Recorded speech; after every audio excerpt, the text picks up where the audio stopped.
What's happening, guys? So, I got a Corvette. As many of you guys who are already subscribed to the channel know, I got a Corvette. Basically, this is my journey with the Corvette. Don't mind the mess, it's a tragedy back there. The stuff just kind of keeps breeding. But anyway, I assure you, I am working on it. Anyway, that being said, this channel is basically going over my journey with this car. Probably going to be doing some other stuff with other cars. I do have an RX-7, a first generation RX-7, several of them actually, which do need some attention and love, and they will be featured on the channel as well. That being said, primary focus of the channel is this car. If I ever get another Corvette, which probably is very likely because I tend to do that with cars that I like, I tend to get like 4 or 5 of them. Anyway, this car here, I got it November last year. I was in California. It is a California car. It's an interesting story. I basically told the channel the story when I first got the car.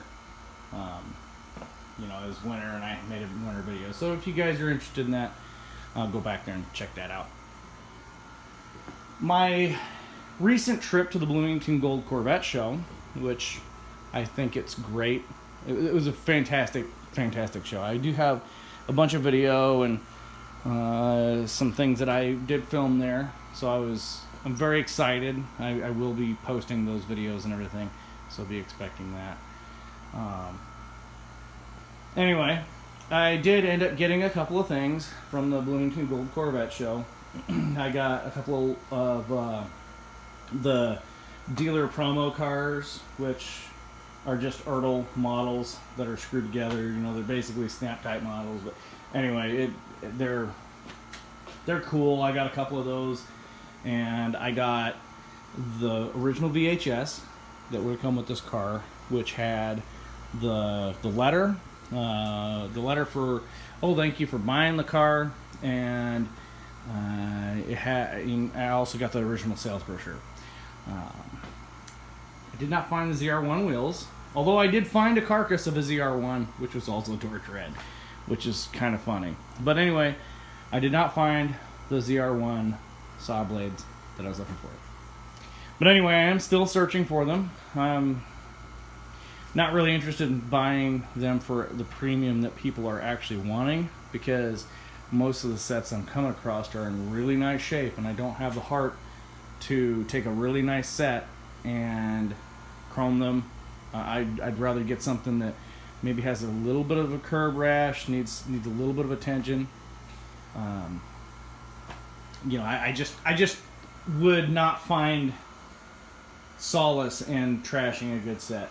However, I'm not going to put anything on here that isn't chrome. So anyway, that being said, that's gonna be my project. But I did get this bronze top. Now I know I was saying that I was kind of not sure what color I wanted to get for the car, and you know, I was kind of stuck between the blue and the bronze. And the bronze did originally come with the car, and the car does, you know, the car is spec'd to have both tops. And that's one thing that I did want to do, is I wanted to get what came with the car originally. That way I could at least have all this stuff if I ever decided I wanted to get rid of it. One thing that I did do is, you know, when I was at the show, I was talking to this dude that had this top listed on Facebook Marketplace, and you know, I was talking to the dude and I was like, look, I'm gonna be at Bloomington Gold, and I was gonna I apologize for the noise that but anyway, told the dude I was gonna be at Bloomington Gold, and he's like, oh well, I'm gonna be there, Melrose T-top. He's like, look for that, you know, we're gonna be by the big purple trailer. And so I went there, and you know, I was under the assumption that this was not a perfect top, and it's dusty, so just kind of, you know what, here, let me do this.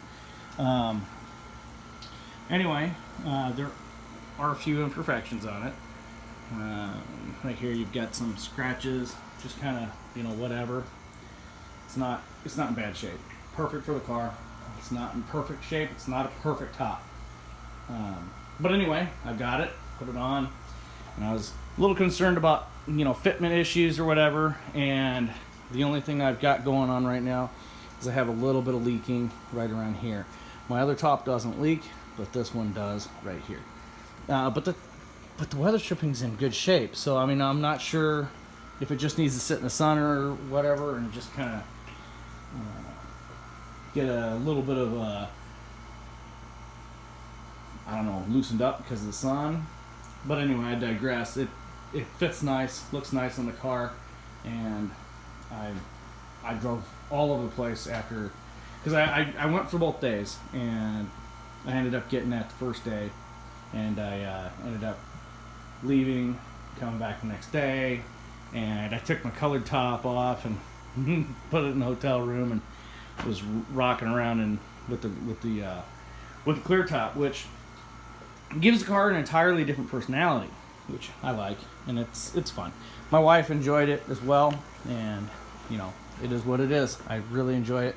If you don't have a clear top and you don't like that stuff, it's not that big of a deal. I'm not trying to talk you into it, but I did end up going with the bronze because that's what would have gone with the car, and I felt that the blue top would look a little goofy. So in addition to that, the car has developed a little bit of a tick. The switch here is going out, or it needs to be cleaned or something. I just need to pull it apart and mess with it to see what's going on. And I'll kind of explain that issue when I do a video about fixing that. So the seats were kind of feeling a little hard, and I was like, you know, I haven't really put any kind of product on the seats, the actual leather of the seats yet. So I decided to take the covers off of both seats and put some product on it and kind of get that leather to kind of loosen up a little bit so it isn't as hard. One thing I can say is I don't like that. I don't like this color of seat. I don't mind. Let me just put it this way. I don't like these sport seats. I really don't.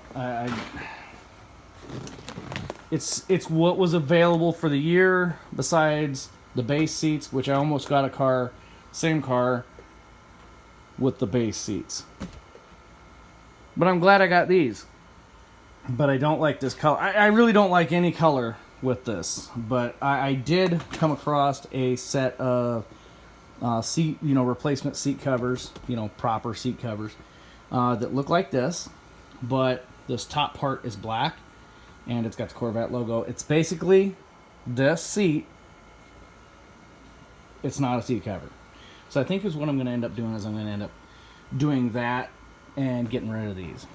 But anyway, I can see why they got a seat cover. The passenger seat is in mint condition, but this one is not so much. Side bolsters wore out, and this right here, and also the seat's got a little bit of a cigarette burn right here, just a little bit of a ash fell on it. I've got cigarette burns on the carpet too. Not real bad, but when I bought the car, a car this old, you kind of assume that it's had a history of smoking in it, just because of the fact is, back in the 90s, everybody was still smoking, and vaping wasn't quite the cool thing yet. Let me show you a couple of things here. As far as the car is not giving me any problems. I'm really happy with the car. I've got just under 100,500 miles. So, and I'm driving the heck out of this thing. I'm not treating this thing like it's some garage queen. I'm trying to keep it out of the rain, trying to keep it out of snow and all that, all that business. But I am driving the car. I'm not scared of driving it. I am using this car as it was intended. I'm not going to keep this locked away so nobody can enjoy it but me. Not going to do that. So anyway, my next project here is, if you look at the tire, see how it's sitting up straight here? If we go over to the passenger side rear tire,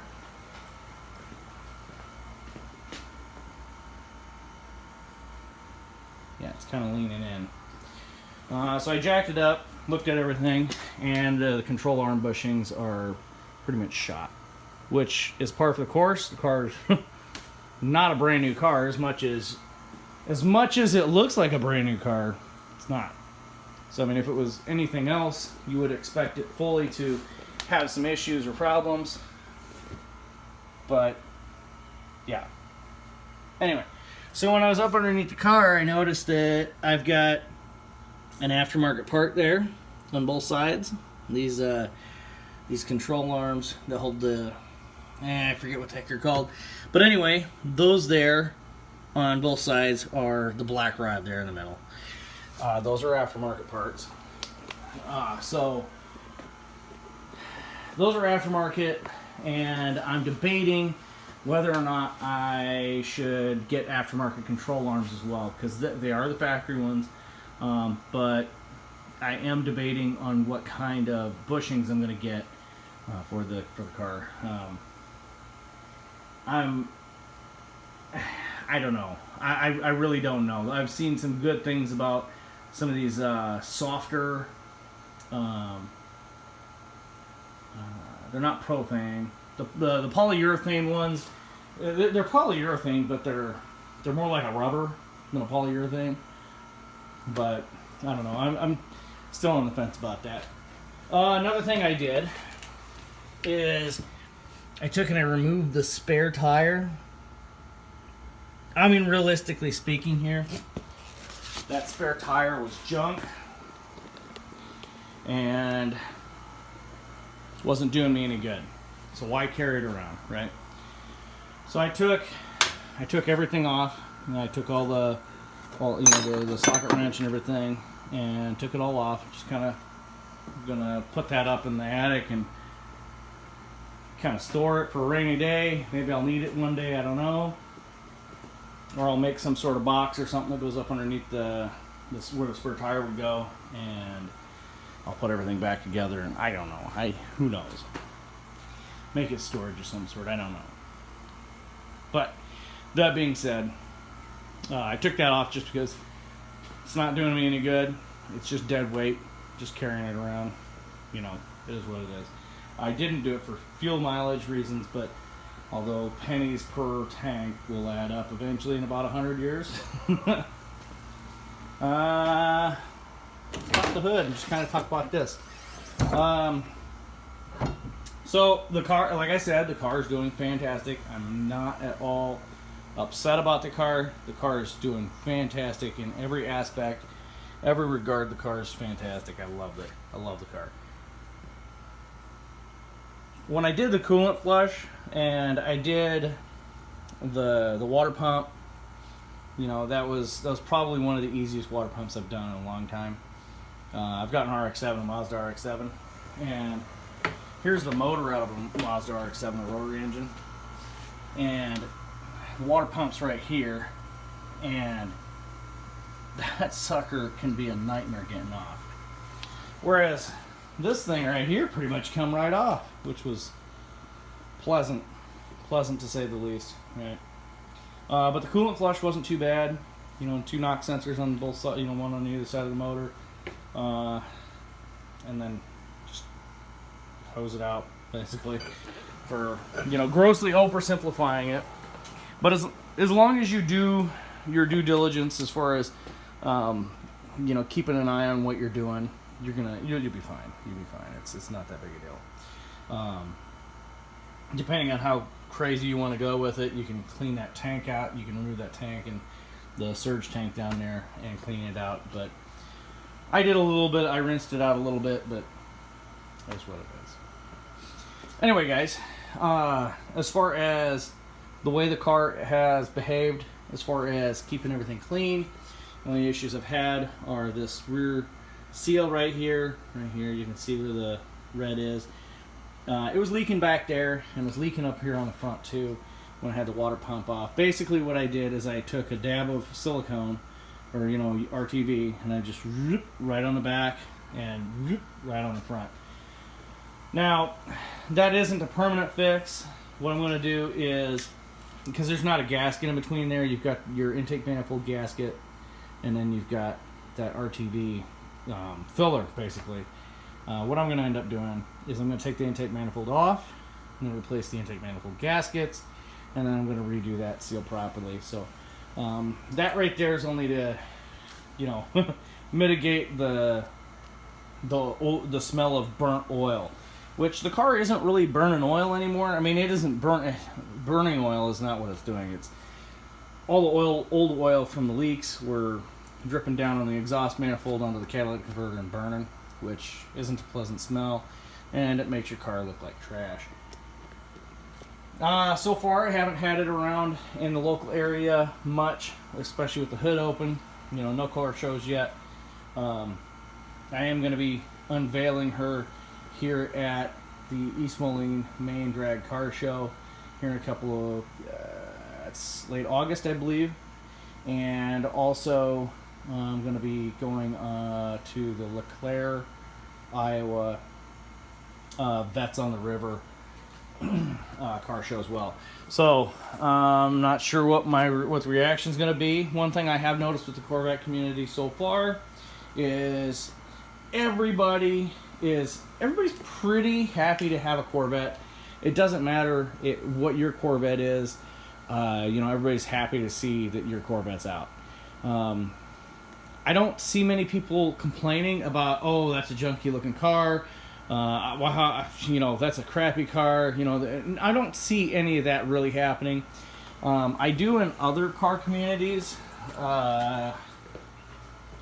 But, as far as name calling and bashing and stuff like that, people being general jerks. The only thing that really gets me in the Corvette community is everybody thinks that they're a collector's item. Now, I'm not knocking you guys. I'm not knocking you, okay? I got this car because of what it is, all right? So I'm knocking myself here a little bit. But every car is a collector's item, right? Let's be real. It's not. But that being said, it doesn't mean that the car can't have sentimental, value to you. And the thing that I find really nice in the Corvette community is the thing that I don't like the most, and that is everybody has their heart and soul in the car. I love that about this because that means more of these are going to be there for when my kids want to drive. When my kids want to get into these and enjoy them. And my grandkids even. But, that being said, there's 100 million of these things. Not really, but it's like the most vanilla Corvette on the planet here. And I got it, right? Besides a white Corvette, this is the one you, like, when you think of a Corvette, red Corvette. That's what you usually think, right? And I've got the most vanilla Corvette on the planet. But I don't care. It's when you close the hood, it's nothing special. Like, the only thing that makes this car special to anybody but myself,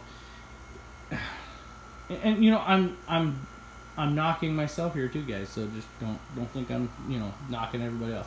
The only thing that makes this car special is that motor right there. And yeah. It is. I don't know. I don't know what to tell you. But at the same time, I'm not at all. I mean, I'm annoyed by the fact that everybody thinks that their car is something special. But at the same time, it's because of that reason that these things are going to be there. It's like, Dodge Vipers. I want a Dodge Viper. Eventually I am going to get a Dodge Viper. I'm going to get a first-gen Viper. This was supposed to be a first-gen Viper. But usually, and I can say this with a fair amount of experience here, usually when you come across a Viper owner, they're a fair amount of pomposity. They don't want to stop and talk to you about the car. They're always busy. In spite of the fact that the car's at a car show. They don't want to tell you anything about it. Granted, I can be a little bit of a talker.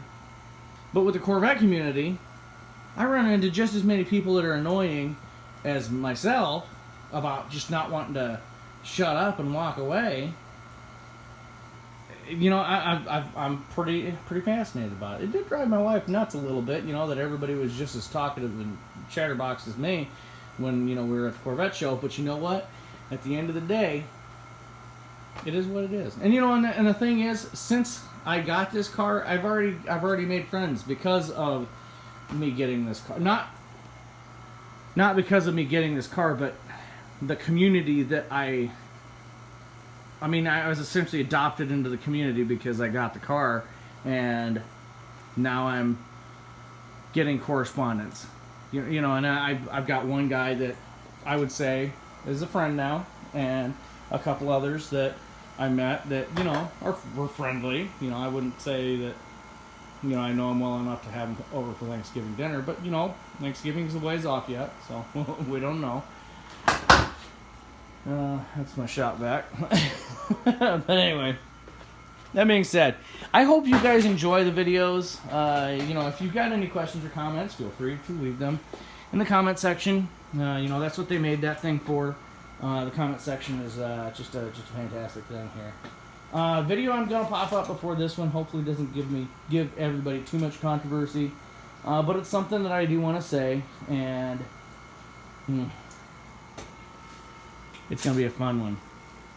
Anyway, guys, that's all I got for this. If you got any experience with your Corvette that you want to share, you know, I don't mind. I mean, your car might be like mine, a red Corvette, the most basic generic Corvette on the planet. But you know what? It's special to you. Tell me about it. I want to hear about it.